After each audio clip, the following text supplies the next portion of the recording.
오늘은 한국 기독교의 교단이라는 제목으로 함께 말씀을 나누는데, 우리가 계속 이단에 대해서 공부를 하고 있는데요.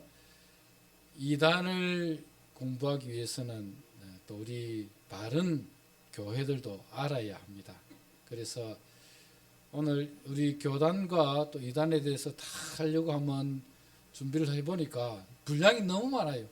그래서 이걸 나누지 않으면 시간이 너무 많이 가겠다 싶어서 오늘은 우리 기독교 교단에 대해서 한번 살펴보고, 다음 주에 우리 한국에 있는 이단들에 대해서 구체적으로 좀 살펴보는 시간을 가지면 좋겠다 싶어서 이렇게 나누었습니다.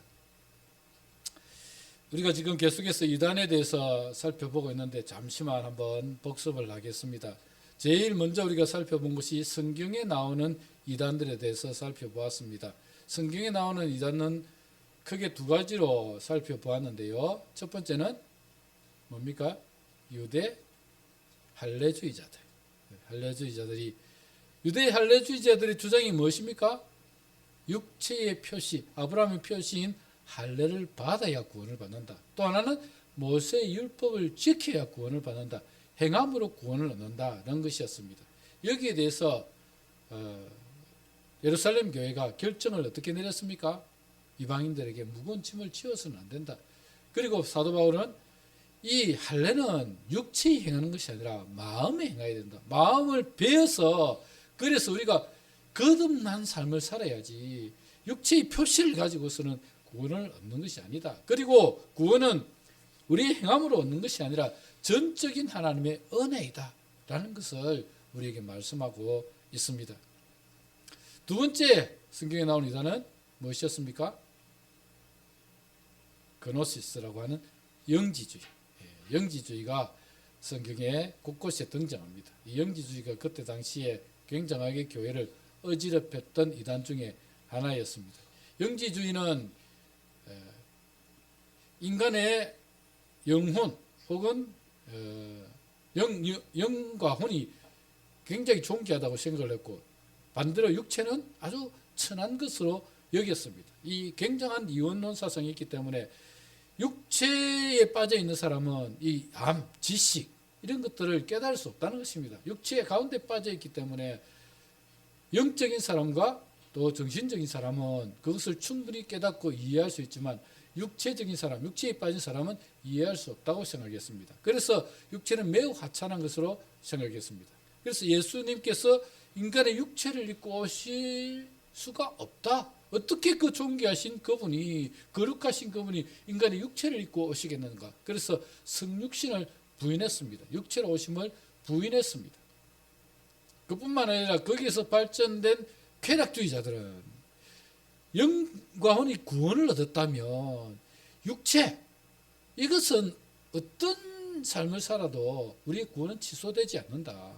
그래서 쾌락주의, 즉 우리가 육체적으로 어떤 음행을 하거나 어떻게 하더라도 즐거움을 가지려고 해도 우리의 구원은 취소되는 것이 아니다. 우리는 여전히 구원 얻는 것이고, 영적인, 이미 영과 혼은 구원에 이르렀기 때문에 육체적으로 행하는 어떤 일도 다 용서받을 수 있다는 것을 주장했습니다. 그래서 극단적 쾌락주의가 그때 당시에 유행했습니다. 그래서 거기에 대해서 니고델라당의 행위를 하는 그들을 교회에서 쫓아내라 라고 강하게 말씀하고 있었습니다.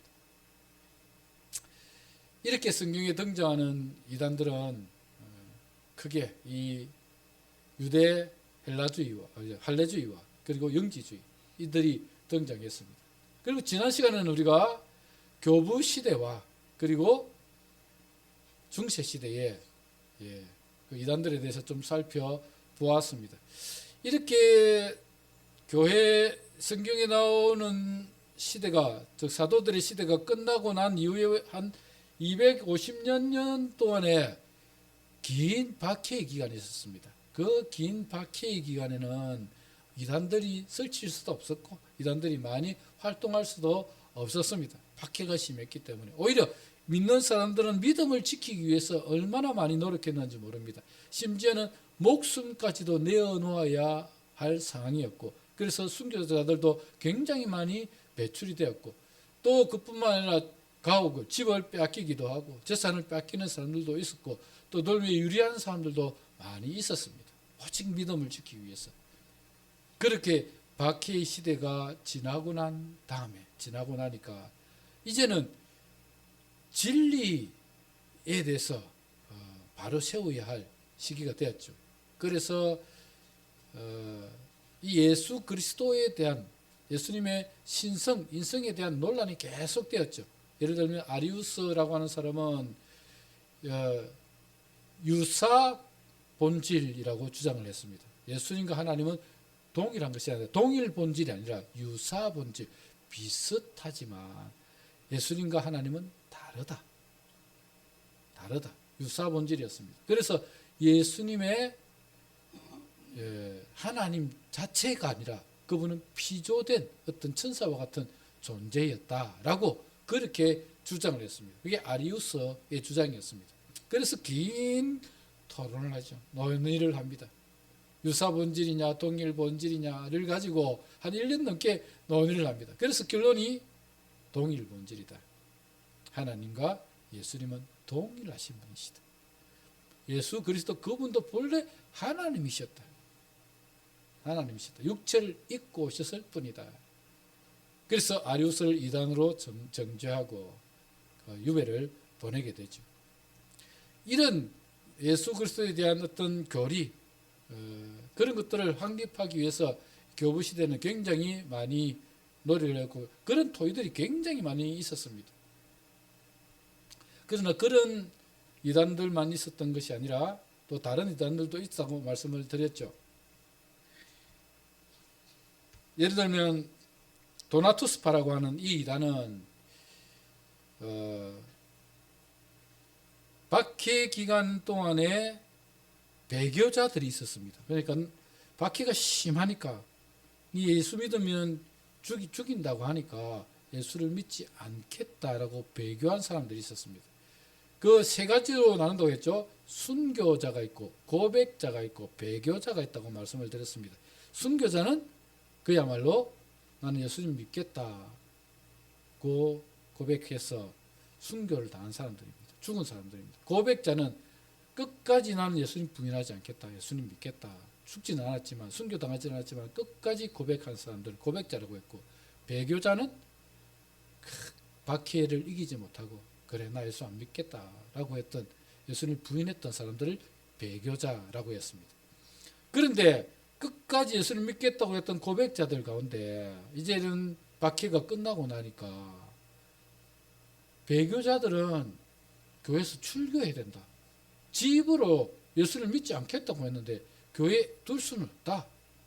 그래서 도나투스파들 중에는 아주 극단적 도나투스파들은 굉장한 폭력을 행했습니다. 그리고 그들을 받아들인, 배교자들을 받아들인 교회를 인정하지 않았습니다. 왜 너희들은 배교자들을 받아들이느냐. 그래서 자기들만의 교회를 세웠습니다. 여러분, 물론 배교한 건 정말 잘못한 것입니다. 그러나 정말 진심으로 회개하고 돌아올 때는 교회는 받아줘야 돼요. 받아주는 게 맞습니다. 아무리 세상에서 잘못했다고 해도 주님께서 용서해 주시는데 우리가 받아주지 않을 이유가 있습니까? 받아줘야죠. 그리고 폭력을 행사한다는 것, 그 자체가 잘못된 것입니다. 어떤 이유에서든지 폭력은 정당화될 수가 없습니다. 그래서 결국 도나투스파를 이단으로 정죄하게 됩니다. 그리고 또 하나 마니교에 대해서도 말씀을 드렸죠. 마니교는 이란 계통의 영지주의자다, 이렇게 보시면 됩니다. 이란 계통의 영지주의자인데, 이 마니교는 아주 유명한 사람이 이 마니교에 빠졌다고 말씀을 드렸는데 기억이 나십니까? 어거스틴이 처음에는 마니교에 빠져가지고 거기에 심취해 있다가 나중에 보니까 이 진리가 참된 진리가 아니고 진리에 대한 목마름으로 인해서 마니교에서 나와서 다시 기독교로 옵니다. 그래서 그분이 기독교로 오고 난 이후에는 정말 성자로서 그의 삶이 정말 성자로서의 삶을 살았고 그의 저서 중에 고백록이라고 하는 아주 유명한 저서를 지었던 유명한 사람입니다. 이런 이단들이 있었습니다. 그리고 또 하나 제가 말씀을 드린 게 이제 중세 시대로 넘어오면서 교회의 권위가 엄청나게 높아지니까 교황이 황제 위에 있으니까 이게 타락하기 시작하는 엄청난 타락으로 인해서 서로 굉장한 알력이 생기고 서방교회, 동방교회 싸움, 또 나라마다 독일, 또 뭐 저기 프랑스, 영국 이런 나라들만의 간의 어떤 교권 다툼 이런 것들이 엄청났습니다. 그러다 보니까 이 권력을 등에 업고 엄청난 음모와 술수와 거기다가 최종적으로 터지게 된 게 뭐죠? 면죄부 발부. 면죄부까지 팔면서 성 베드로 대성당을 지으려고 하니까 자금이 부족하니까 면죄부를 팝니다. 이 면죄부를 사야 죄가 용서받을 수 있다. 그래서 면죄부를 사람들이 사게 됐고 이것에 대한 부당함을 주장했던 사람 중에 마르틴 루트라고 하는 사람이 제일 먼저 95개조 반박문을 붙였어. 비텐베르그 성당에 붙였어. 그래서 종교개혁을 일으키게 되었습니다. 지난 시간에 여기까지 우리가 살펴보았습니다. 오늘은 이제 현대로 넘어오면서 우리가 이 기독교 교단에 대해서 한번 좀 살펴볼 필요가 있겠다 싶어서 교단에 대해서 한번 살펴보려고 합니다. 2023년 한국기독교 목회자협의회에서 발표한 한국인의 종교생활과 신앙의식 조사에 따르면 조사를 했는데 거기에 따르면 개신교의 인구의 15% 정도가 기독교를 믿고 있다. 개신교를 믿고 있다라고 이야기를 합니다. 1위는 여전히 불교입니다. 불교가 1위고 2위가 개신교, 천주교보다 앞서죠. 우리 한국은 개신교가 15% 정도가 개신교를 믿고 있다고 그렇게 이야기를 하고 있습니다. 국내 교세를 보면 장로교가 제일 사람이 많습니다. 제일 크고 사람이 많고 두 번째가 감리회, 세 번째가 오순절교회, 네 번째가 침례회, 다섯 번째 성결교회 이런 순으로 교세가 이어집니다. 이것은 우리나라입니다. 영미권에서는 제일 많은 교세를 가지고 있는 데가 성공회입니다. 성공회는 사실은 천주교에 많이 가깝습니다. 그 본래 천주교회에 대항해서 종교개혁을 일으켰지만 성공회도 본질을 변화시킨 것보다는 그게 어떤 세력에 대한 반대 세력으로 성공회가 종교개혁을 일으킨 것이지 성공회는 사실은 천주교에 굉장히 가깝습니다. 그리고 북유럽권에서는 루터교회가 굉장히 강세를 이룹니다. 루터교회. 독일을 비롯해서 그 위쪽에는 루터가 종교개혁을 일으킴으로 인해서 루터교회가 굉장히 많이 강세를 이루고 있습니다. 우리나라는 성공회나 루터교회가 많지 않습니다. 거의 없다시피 합니다. 오늘 우리는 국내의 개신교회를 중심으로 교파들에 대해서 좀 살펴보려고 합니다.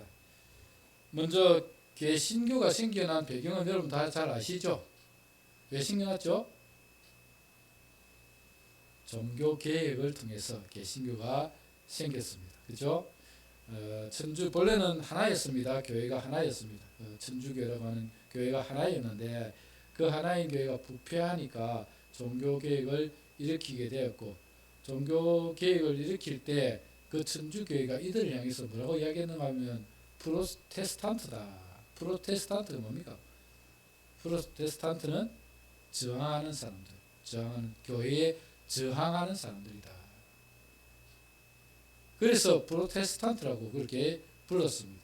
그 프로테스탄트들이 이제 종교개혁에 성공을 함으로 인해서 이제 개신교회라는 이름으로 이렇게 바뀌어서 구교회와 신교회 이렇게 나누게 되었습니다. 구교회는 천주교회, 신교회는 개신교회는 우리 기독교 개신교회입니다.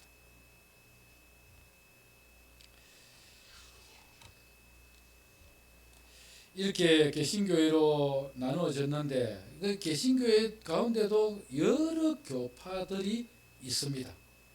여러 교파들. 그 교파들에 대해서 오늘 좀 살펴볼 텐데 첫 번째 장로교회에 대해서 한번 살펴보겠습니다. 장로교회는 성경에 보면 감독 혹은 장로라는 말이 나오는데 감독은 비숍, 장로는 올더, 엘더라고 하는 그 비숍과 엘더의 이 두 부분이 있습니다. 이게 이제 감독도 사실은 장로거든요. 감독도 장로고 그리고 장로도 장로입니다. 그래서 우리 이 장로교에서는 목사도 장로입니다. 목사도 장로인데 가르치는 장로고 또 장로님이라고 불리는 장로는 치리하는 장로고 이렇게 나눠지게 됩니다. 그래서 장로교회는 장로들이 당회를 구성하여서 교회를 이렇게 이끌어가는 그런 역할을 하는 게 장로교회입니다. 이 장로교회는 종교개혁가였던 칼빈에 의해서 시작이 되었습니다. 칼빈이 이제 교회의 감독들, 장로들 이런 그 기관들 그런 사람들을 통하여서 대의 정치를 펼쳤습니다. 장로교회는 대의 정치입니다. 대의 정치라고 하는 게 뭡니까? 사람들이 누군가를 대표로 뽑아서 그 대표자들이 교회를 이끌어갈 수 있도록 만드는 것이 대의 정치입니다. 장로교회는 철저하게 투표를 통해서 장로를 세웁니다. 장로를 세우는 기준은 세례교인의 3분의 2 이상의 득표를 얻지 못하면 장로를 세울 수가 없습니다. 3분의 2가 찬성을 해야 그 사람을 장로로 세울 수가 있습니다. 그리고 그 장로가 되기 위해서는 거기에 조건이 다 있습니다. 합당한 조건이 있고 거기에 조건에 부합해야 장로가 될 수가 있는 것입니다. 그래서 뽑혀진 장로들이 교회를 이끌어갈 수 있도록 만든 것이 장로교회의 대의교회, 대의정치입니다.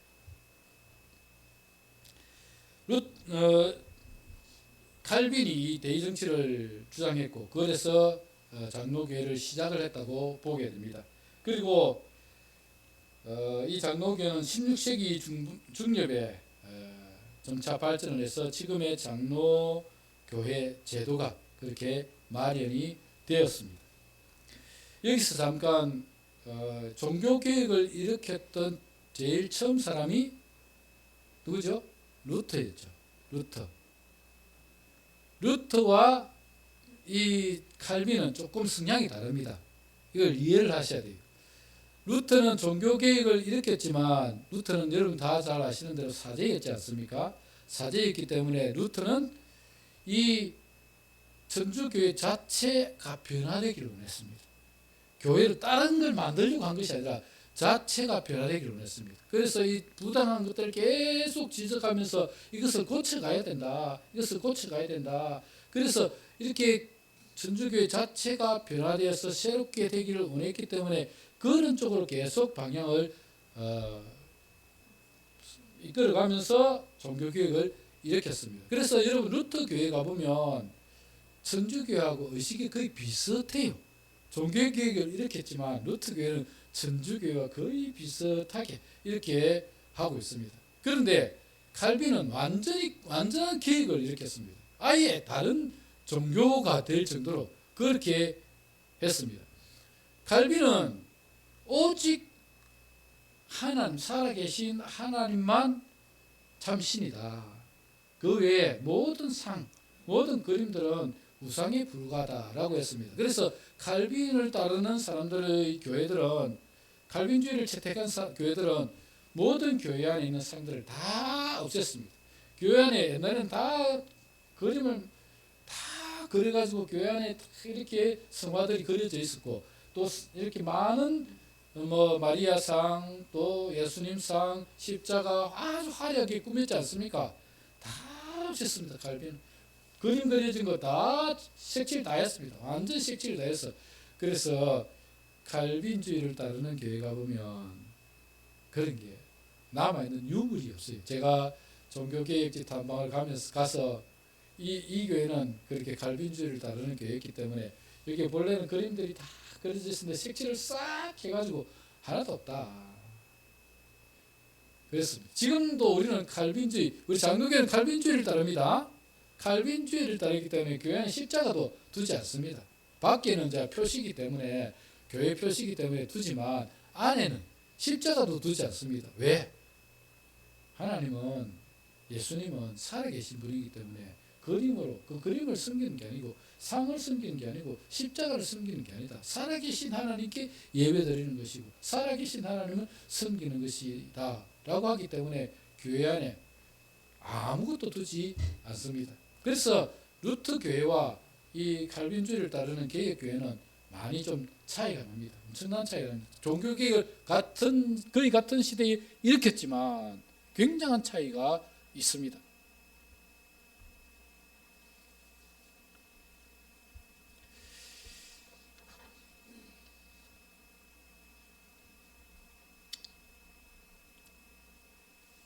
칼빈에 의해 세워진 장로교회는 유럽 전역으로 확산되기 시작해서 1553년에는 프랑스에서만 2000여 교회가 장로 제도를 채택했고 네덜란드, 스코틀랜드에도 많은 장로교회가 생겨났습니다. 특히 스코틀랜드는 1560년 이후 장로교회를 국교회로, 스코틀랜드는 장로교회를 국교회로 그렇게 지정을 합니다. 이후 잉글랜드와 미국으로 이 장로교회를 전파하는데 이 스코틀랜드가 중심지 역할을 했습니다. 1660년 청교도 혁명이 끝나고 왕정 복고가 이루어진 뒤 잉글랜드에서는 세력이 약화되기는 했지만 세계 장로교회의 규범인 웨스트민스터 신앙고백서와 웨스트민스터 신앙고백서에 따르는 대교리 문답, 소교리 문답을 그때 다 만들었습니다. 그리고 헌법과 예배 지침 등 이런 것들을 청교도 혁명 기간에 마련했다는 점에서 장로교 역사상 중요한 시기로 받아들여지고 있습니다. 한국에서는 19세기 말에 선교가 이루어지기 시작해서 1882년 누가복음, 요한복음이 번역 출간이 되었고 1907년에 대한예수교 장로회, 동로회가 조직되었습니다. 1907년에 우리나라의 목사가 배출되고 1907년에 처음으로 노회가 조직이 되어 있어요. 장로회, 노회가. 그때는 총회가 없었고 첫 노회가 조직이 됩니다. 그러다가 1912년에 장로회 총회가 처음으로 창설이 됩니다. 그러나 하나의 행정 조직으로 운영되던 한국 장로교회는 광복 이후에 신앙과 신앙 노선에 따라 여러 갈등 요인으로 장로교회가 엄청나게 많이 쪼개집니다. 지금 장로교회가 여러분 한 40개 교단이 됩니다. 40개 교단으로 쪼개졌어요. 그렇게 쪼개지게 된 배경은 일단은 해방 전에는 일제에서 엄청난 박해를 받았기 때문에 그때는 신앙을 지키는데 급급했습니다. 뭐 쪼개고 할 여력도 없었어요. 그런데 그 박해의 기간이 끝나고 나니까 이때도 이제 그게 나옵니다. 고백자들이 있는 반면에 배교자들이 있었습니다. 그래서 그런 갈등들이 굉장히 있었어요. 그 갈등들을 어떻게 해결하는가의 문제로 인하여서 쪼개지게 되었고, 그래서 쪼개져 나온 교단 가운데 하나가 우리 고신입니다. 고신. 우리는 끝까지 순교의 정신을 지켰던 그 사람들이 세운 순교자의 교단이다, 이렇게 볼 수 있습니다. 어쨌거나 이렇게 여러 장로회로 쪼개지게 되었고, 또 하나는 신앙 노선, 그러니까 자유주의, 전에는 보수주의가, 미국의 보수 기독교가 엄청난 한국의 강세였는데 자유주의 신학이 들어오면서부터 자유주의와 보수주의 장로교회들이 또 나눠지게 되었습니다. 이렇게 쪼개지다 보니까 장로교회만 한 40여 교단이 생기게 되었습니다. 두 번째로 감리교회에 대해서 살펴보겠습니다. 감리교회는 영국교회 신부의 15번째 아들이었던 요한 웨슬리가 옥스퍼드 대학 재학 시절에 그의 동생 찰스 웨슬리와 함께 신성클럽, 홀리클럽이라고 하는 이런 작은 모임을 만들었습니다. 이런 작은 모임을 통하여서 하나님의 임재하심을 직접 체험해 보려고 노력했습니다. 이 감리교회는 회심을 굉장히 중요하게 생각하는데 회심을 통해서 사물을 보는 안목과 삶 자체가 바뀌는 것을 체험했습니다. 회심을 통해서 정말 내가 하나님 앞에 새롭게 살아야 되겠구나 이런 것을 깨닫고 그의 삶이 바뀌고 그의 삶의 태도가 바뀌고 이런 것들을 체험하다 보니까 회심에 대해서 굉장한 그런 강조점을 두고 있습니다. 1735년 요한 웨슬리는 미국 조지아로 전도 여행을 떠났는데 가는 도중에 배 안에서 모라비안 형제단을 만납니다. 모라비안 형제단. 이 모라비안 형제단들을 만나서 그들이 가지고 있는 그 회심의 중요성을 배우게 됩니다. 그래서 회심이 얼마나 중요한지를 다시 한번 깨닫게 되고 그래서 웨슬리는 전도 여행을 마치고 런던에 돌아가서 스스로 이런 회심을 경험하고 자신의 경험을 주위 사람들에게 전하기 시작했습니다. 물론 영국 교회를 떠날 마음은 없었지만 그렇게 이 웨슬리가 그 자신의 회심을 강조하고 회심을 이후에 했던 사람들을 전도하면서 계속 이야기를 해나가다 보니까 그런 열정적인 전도로 그를 따르는 사람들의 수가 엄청나게 늘어나면서 자연히 하나의 교파로 독립하게 되었습니다. 그가 죽을 때, 웨슬리가 죽을 때 그를 따르는 이가 영국에서만 7만 명이 되었고 더욱이 미국에서는 그 영국에 비교할 수 없는 성장이 있었습니다. 그래서 한 교파로 독립하게 되었습니다. 감리교는 미국에서 침례교단 다음으로 큰 교단으로 발전하게 되었습니다. 그래서 이 감리교회는 요한 웨슬리의 어떤 회심의 사건과 그 회심을 통한 그 어떤 경험들을 토대로 세워진 교단이 이 감리교단입니다. 세 번째는 오순절 교회입니다. 오순절 교회 1914년 미국 스프링필드 전도사였던 찰스 폭스 파럼이 시작한 개신교파 중에 하나입니다. 은사주의 신앙으로 성경의 신뢰성과 성경적인 신앙으로 인해 성령의 은사로 개인의 삶의 변화를 강조하고 있습니다. 특별히 이 오순절 교회는 은사가 굉장히 중요합니다. 이 은사 중에서 제일 많이 강조하는 게 방언입니다. 방언. 한때는 방언을 받지 못하면 구원을 받지 못한 것이다. 성령을 받지 못한 것이고 구원을 받지 못한 것이다고까지 주장해서 자칫 이단의 시비가 있었던 교회였습니다. 이 오순절 교단의 대표 교단이 교회가 누굽니까? 조영기 목사님의 여의도 순복음교회 오순절 교파입니다. 성령 강조. 은사 중에 예언, 치유, 기적들 이런 것들을 굉장히 강조를 많이 하고 있는 교파가 이 오순절 교단이고 오순절 운동은 여러 교파에서도 나타났습니다. 사실 우리 장로교에서도 오순절 즉 성령 체험을 강조하는 교회들도 있습니다. 그러다가 이단에 빠지는 교회들도 간혹 있고요. 그래서 이 오순절 계통의 교파들은 성령을 엄청나게 강조하고 은사를 강조하다 보니까 이단적인 요소들이 가끔씩 나타나기도 합니다. 한국의 대표적인 오순절 교회는 조영기 목사님의 여의도 순복음교회이고 이 교회가 가입한 기독교 대한 하나님의 성회, 기독교 대한 하나님의 성회 오순절 교파 교회입니다. 기독교 대한 하나님의 성회는 1953년 4월 8일 제1회 창립총회를 개최했고 한국에서 처음으로 창립된 오순절 교회였습니다. 이 외에도 한국연합오순절교회 등 여러 오순절교회 교단이 존재하며 이들의 협의체로 한국오순절교회 협의회가 있습니다. 그래서 오순절개파 교회, 즉 여의도 순복음교회 같은 이런 은사를 강조하는 교단도 있다. 네 번째 교단은 침례교회입니다. 침례교회.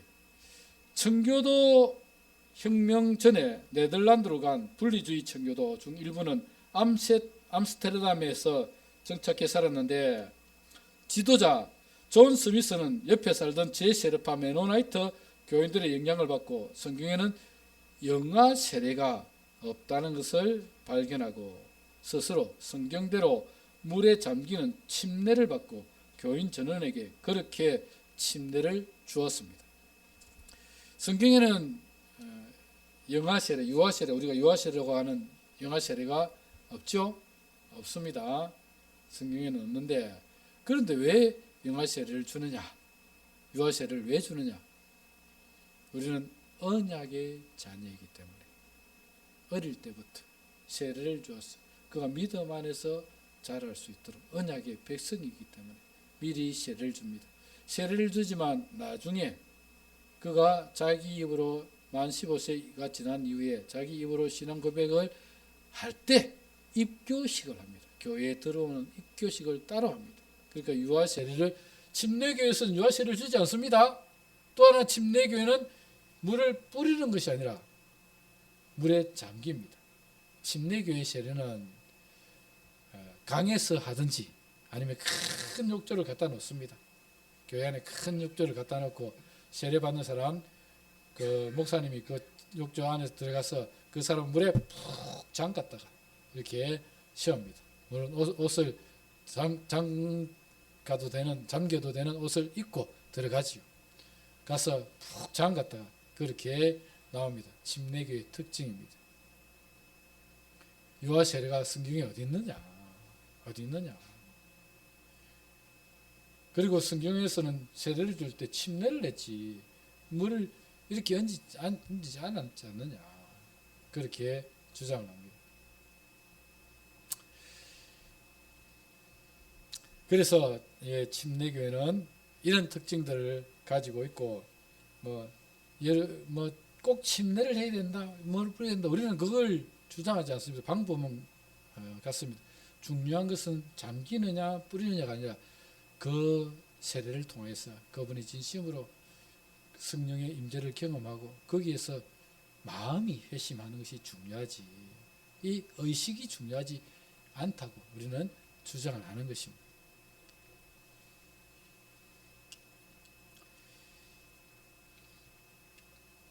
한국에서는 1890년 캐나다에 위커 선교사가 입국하여 함남 원산에서 선교사업을 시작한 것으로 시작해서 1905년 제1회 총회를 가지면서 보급되어 대한기독교 침례의 연합총회와 기독교 대한침례의 연합총회 두 그룹이 생겼습니다. 두 그룹은 1959년 한국침례의 연맹으로 통합하였고 1969년 재단법인 기독교 대한침례의 연맹 유지재단을 형성했습니다. 그리고 1976년 기독교 한국침례회로 명칭을 변경했습니다.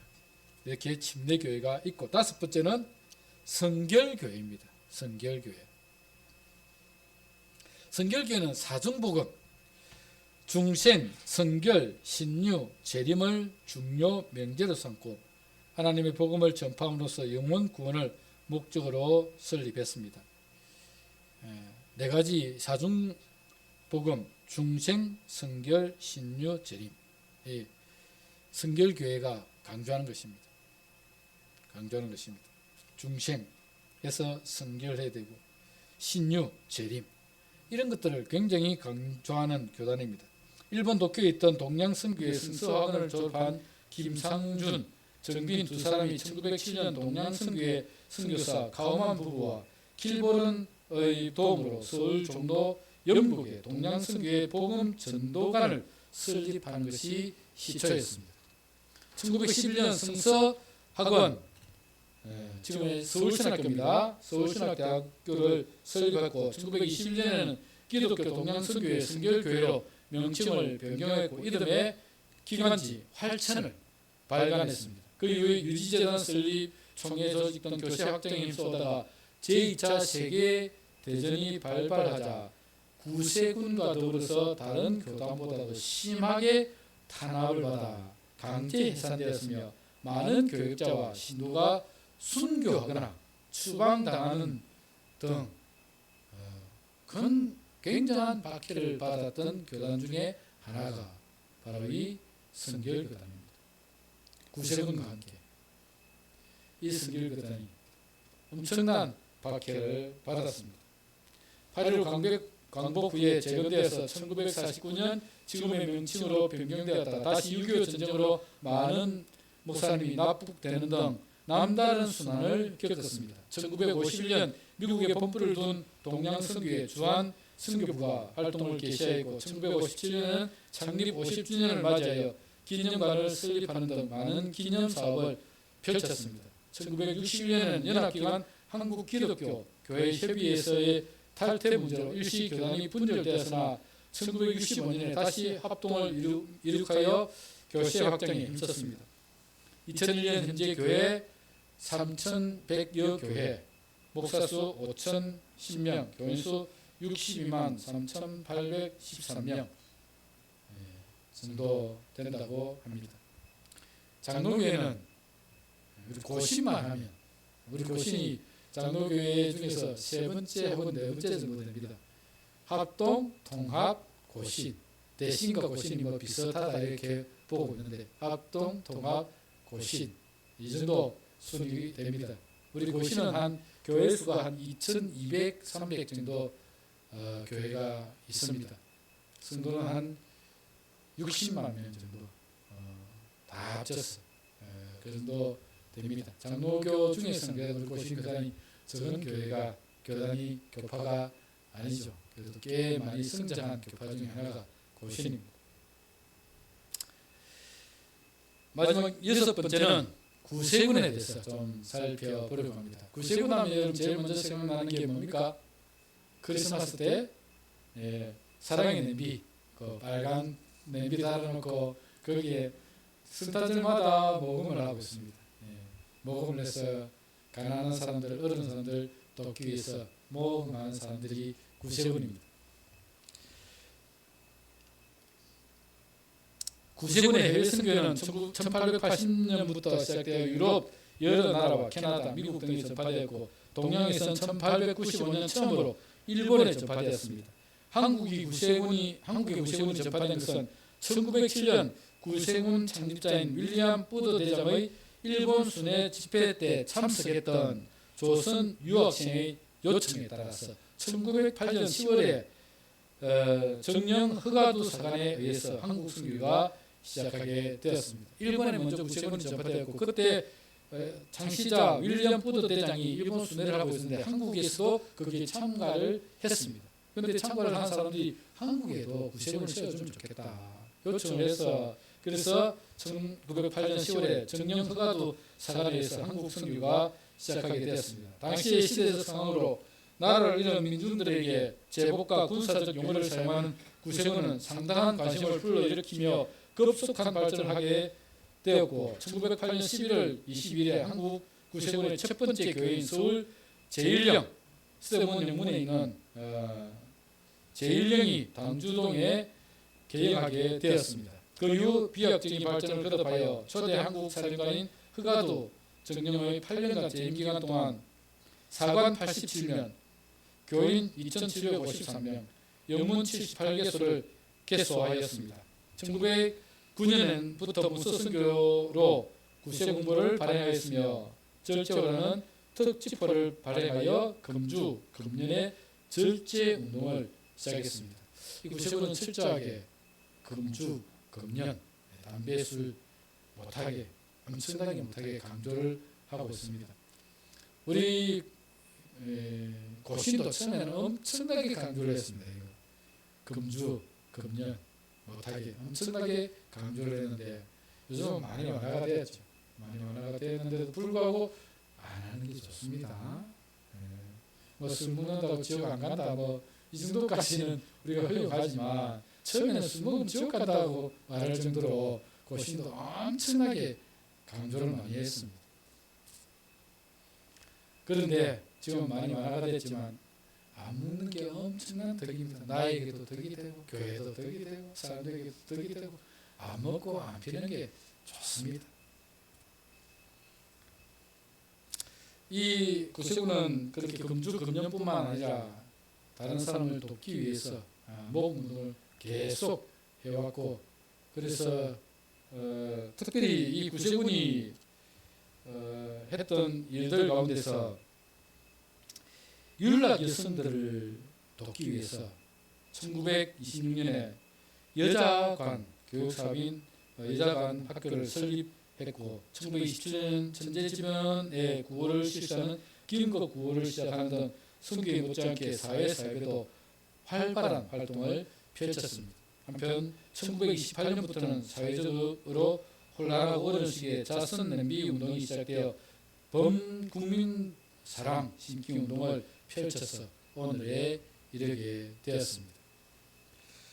오늘 우리가 여러 교단들에 대해서 좀 살펴보았는데 조금 이해가 되셨는지 모르겠습니다.